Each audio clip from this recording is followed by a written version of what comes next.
How do you make a Mustang unforgettable and then let the world forget it? In the golden era of drag racing, Ford's skunkworks and shady dealers built Mustangs so savage they ruled the quarter mile, but then vanished into barn fights, scrapyards, or hush-hush legends told in the back corners of car shows. Today, we're digging up these hidden street monsters, the secret A/FX experimentals, the dealer drag specials, the oddball one-offs that left Camaros, Mopars, and GTOs choking on tire smoke. Buckle up for the top 10 Mustangs that ruled the quarter mile but nobody remembers. Each one an outlaw, an underdog, or a rocket that proved the Mustang could swing way above its weight. Top 1 1965 Mustang A/FX Question 27 SOHC Camera. What happens when Ford's drag racing maniacs drop a NASCAR monster into a lightweight Mustang? You get the 1965 A/FX 427. So supplicate the wildest quarter-mile outlaw Ford ever unleashed, so savage the enthusiasts had to shut it down. By 1965, Chrysler's 426 Hemi was dominating drag strips across America, embarrassing Ford on its home turf. Desperate for revenge, Ford's skunkworks pulled their top-secret single overhead cam, SOHC Camber 427, originally designed to destroy the Hemi in NASCAR, and jammed it into a stripped-down Mustang coupe built under the A/effect. Outside, the Camera Mustang looked like a mean street fighter, steel wheels up front, fat slicks out back, a fiberglass front clip, and a towering hood scoop hinting at the insanity within. Inside, there was only one mission: speed. A single racing bucket seat, roll bar, big Sontac strapped to the dash, and a foot-speed tap-over waiting to launch all 600-plus horsepower down the strip. Under that monstrous hood, the chain-driven Valvetrain 427 SOHC V8 cranked out a conservative 615 horsepower on race fuel, but tuners squeezed out even more. 0 to 60, under 4 seconds. Quarter mile, mid-10s on bi-slicked, when most street cars struggled to crack 15. The NHRA didn't stand a chance. The Camera Mustangs started wiping out the competition, so the rulebook was rewritten overnight. The SOHC was banned from stock classes, exiled to match racing and outstrips. The dream of a factory Camera Street Mustang died right there. Only a handful of true A/FX Camera Mustangs were ever built. Some say as few as 11 rolled out under hush-hush orders. Many blew up, got parted out, or vanished into barn-fired folklore. A surviving original today is a $1 million unicorn, a symbol of Ford's brief, glorious drag racing defiance. But if you think the Camera was the baddest big block bullet Ford ever hid, wait until you meet the Mustang that vanished for decades. A factory XP prototype so rare, it's a legend all its own. Little Red. Top 2 1967 GT500 Little Red XP. Most Mustangs that ruled the strip wore stripes and hood scoops, but one vanished into Texas dust for decades. A notchback Shelby so radical it rewrote what a GT500 could be. Meet Little Red, the 1967 Shelby GT500 EXP prototype, a street-legal lab mule that secretly packed drag strip firepower and twin superchargers before anyone even dreamed it. In 1967, Carroll Shelby's team wanted to push the GT500 beyond the production line. They grabbed a stock-back notchback, not a fastback, and turned it into an experimental prototype nicknamed Little Red. Under the candy apple red paint, this car hit a brutal 428 Police Interceptor big block, but that wasn't enough. Shelby's mad scientists strapped on twin Paxton superchargers, pushing the V8's output well past 500 horsepower, with massive torque for instant quarter-mile launches. From the outside, Little Red looked deceptively sharp: custom fiberglass scoops, Thunderbird sequential taillights, a unique nose, and a blacked-out grille that whispered one-off legend. Inside, the prototype vibe was everywhere: high-backed buckets, experimental gauges to monitor boost, and toggle switches for tuning on the fly. It wasn't just a test car, it was a rolling threat to every Hemi and big black Camaro around. When testing was done, Ford planned to crush Little Red like every other prototype. But instead, it disappeared, rotting away on a Texas ranch for over 50 years. Half buried, lost to history. Only after a relentless search by Shelby historians did it resurface, dusty but intact, ready to become the crown jewel of the Mustang collector world. Today, Little Red is the only known notchback GT500 EXP prototype, a one-off twin supercharged freak that would easily fetch $2+ million at auction. It's the ghost story every Ford fan wishes they'd found in a barn first. But if you think a prototype twin supercharged Shelby is wild, wait till you see the next Ford Bullet. The Super Snake, the tighter melting GT500 so fast that even Carroll Shelby himself said no way this hits the street. Top 3 in 1967 Shelby GT500 Super Snake. When Carroll Shelby decided to melt tires and break records, he didn't hold back. He built the 1967 GT500 Super Snake, a one-off Mustang so overbuilt that even Ford said no thanks. It was a GT500 on nitro, a Le Mans winning engine jammed under a street hood, and it ruled the quarter mile like nothing else in its day. In early '67, Goodyear wanted to prove its new Thunderbolt tires could handle insane speed. Shelby's answer? Take a standard GT500 fastback and replace its mile 428 Police Interceptor with Ford's 427 cubic inch Le Mans side oiler. The same engine that conquered Ferrari at the 24 Hours of Le Mans. With a conservative rating of 550 horsepower, some whisper closer to 600, it was paired to a heavy-duty 4-speed top loader and a 4.1 rear gear ratio. The goal? Shred the tarmac for miles at triple-digit speeds. On the outside, the Super Snake looked deceptively stock, Wimbledon white with bold blue stripes, hood pins, scooped hood, and classic Shelby wheels. But under that steel, it was a pure rocket ship. The big side oiler, race-tuned suspension special oil cooler, and Thunderbolt tires meant it could launch hard, hook up, and keep pulling past 170 miles per hour, unheard of for a street Mustang in '67. 0 to 60, just over 4 seconds. Quarter mile, mid-11s if your knuckles could handle it. Shelby planned to sell a run of 50 Super Snakes to thrill-seeking customers, but the price tag would have been astronomical. More than a new Corvette or even a Jaguar E-Type. Ford's bean counters killed the plan before it hit the showroom floor. Only one GT500 Super Snake was ever built. Today it's a $1 million unicorn, a fire-breathing testament to Shelby's no-compromise spirit, and the reason modern Shelbys still chase its legend. But if you think the Super Snake was untouchable, buckle up. Next comes a boss that traded NASCAR's high banks for drag strips. The Boss 429 KK Drag Special, a street predator so brutal it made insurance companies run for cover. Top 4 1969 Boss 429 K-Drag Special. When Ford wanted to conquer NASCAR, they built the Boss 429. But what happens when you twist that monster for the drag strip? You get the 1969 Boss 429 KK Drag Special, a factory freak that ruled the quarter mile so viciously it made rulemakers sweat bullets. In '69, the Boss 429 was already intimidating. Its 429 cubic inch semi-Hemi was designed to outgun Mopar's legendary 426 Hemi on NASCAR's super speedways. But deep inside CarGraph QM, the Michigan Skunk Works that built every Boss 429, a secret handful were tweaked for the quarter mile instead of the high banks. These KK Drag Specials kept the huge NASCAR heads, but added special cams, a wholly 4-bar barrel open headers, and Ford's drag pack, oil coolers, 4.3 Detroit locker rear ends, and heavy-duty internals. Rated at a polite 375 horsepower for the insurance guys, these beasts easily made Pupperhouse front sour to have gotten you from 0 to 60 in under 5 seconds, and down the quarter mile in the high 11s.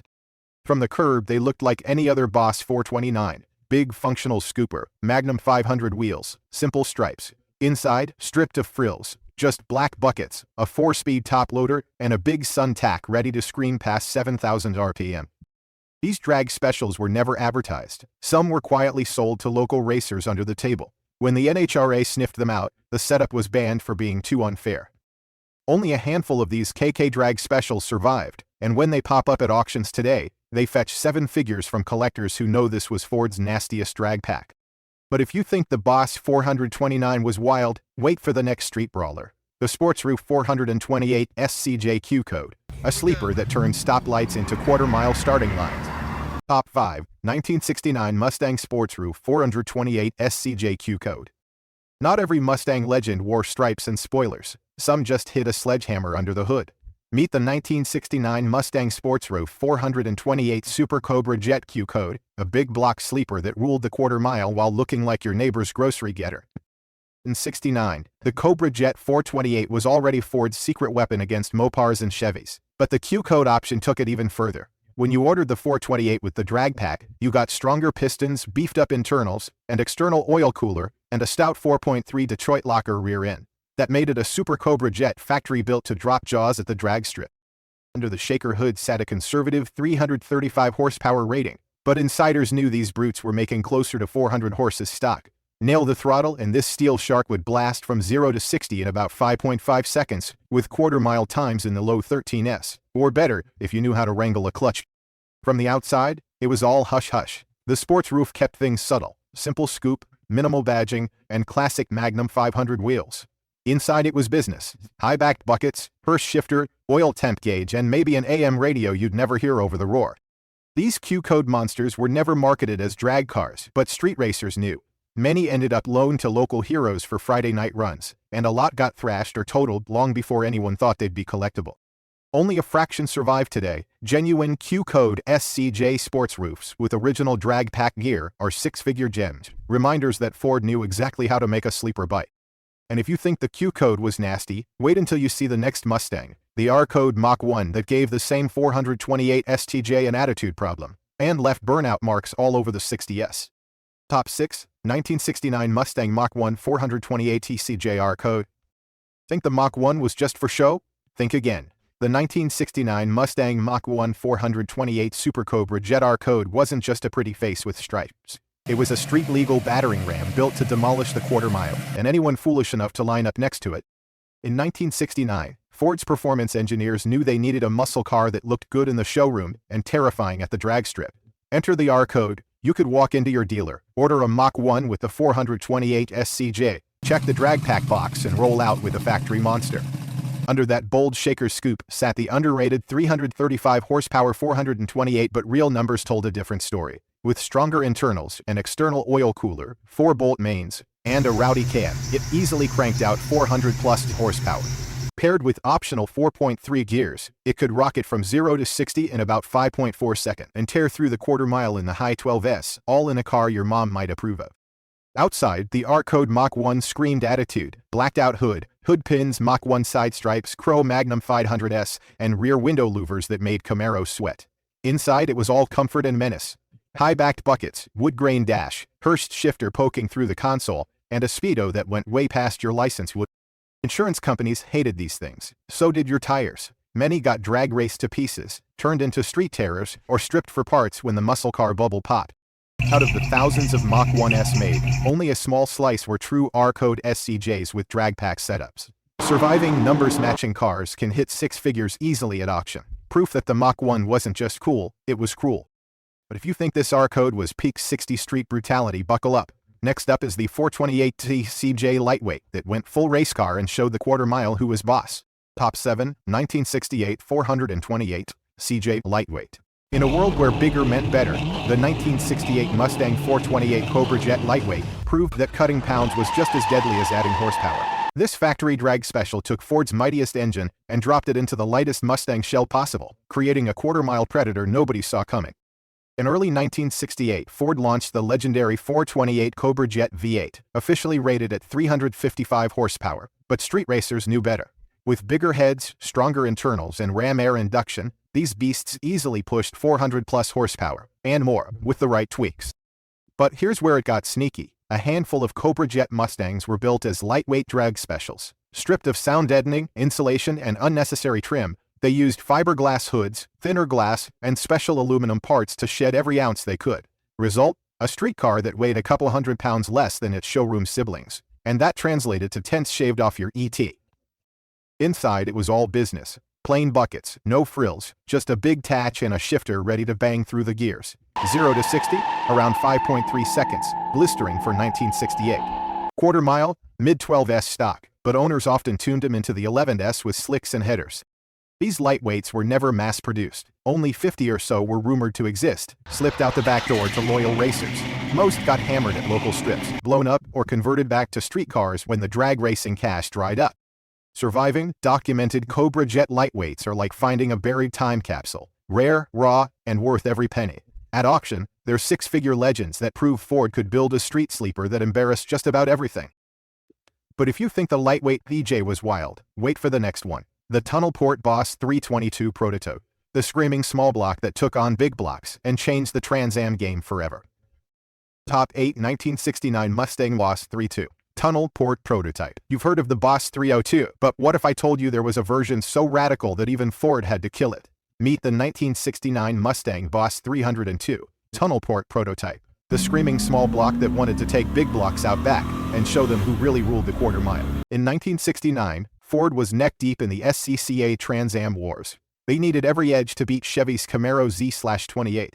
So the engineers dusted off their wild NASCAR tunnel port head design, massive intake runners and pushrods that ran through the ports for insane high RPM flow. The result? A small block small B302 that could rev beyond 7,500 RPM and push 450 horsepower when tuned right. Prototype cars were built with aggressive cam profiles, big Holley carburetors and 4-speed close-ratio top loaders. From the outside, they looked like any Boss 302 shaker hood scoop, hockey stick stripes front chin spoiler. 0 to 60 came in just over 5 seconds, and the quarter-mile slipped by in the low 12s with slicks. Not bad for a street car that thought it was a man-square motor on wheels. But the tunnel port setup was too extreme. It was expensive, fragile, and an absolute nightmare for street driving. Worse yet, the SCCA shut the idea down for being too exotic. Ford quietly scrapped the tunnel port heads for the now famous Cleveland heads instead. Only a handful of true tunnel port Boss 302 prototypes were ever made, and most were either blown up on test tracks or converted back to normal spec. When one pops up, it's a 6-figure unicorn for hardcore Trans Am fan. And if you think that prototype was nuts, wait until you see the featherweight monster that Ford slipped under everyone's nose. The A/FX 209 high-riser that spun so high it made big blocks weep. Top 9's 1965 Mustang A/FX 289 high-riser. Everyone talks about the big block drag monsters, but the Mustang that embarrassed them all? It wasn't packing a massive 427, it was a screaming little small block that spun to the moon. Meet the 1965 Mustang A/FX 289 high-riser, the lightest, meanest factory experiment that shows you didn't need cubes to crush a quarter mile. In '65, Ford's factory experimental program was all about warping the rulebook. Engineers grabbed the tough little Hypo 289 from the K-Code cars and gave it the Thunderbolt treatment. High-rise intake, racehead solid lifters, and a huge Holley carb that let it breathe like a big block. The power? Up to 400 horses from a 289. They took a handful of coupes, acid-dipped the bodies, swapped steel for fiberglass front ends, and slid in plexiglass windows. The suspension was shifted forward to help that nose lift off the line. And boy did it. These A/F 289s looked almost stock until you heard the idle. Rough, angry, and ready to launch.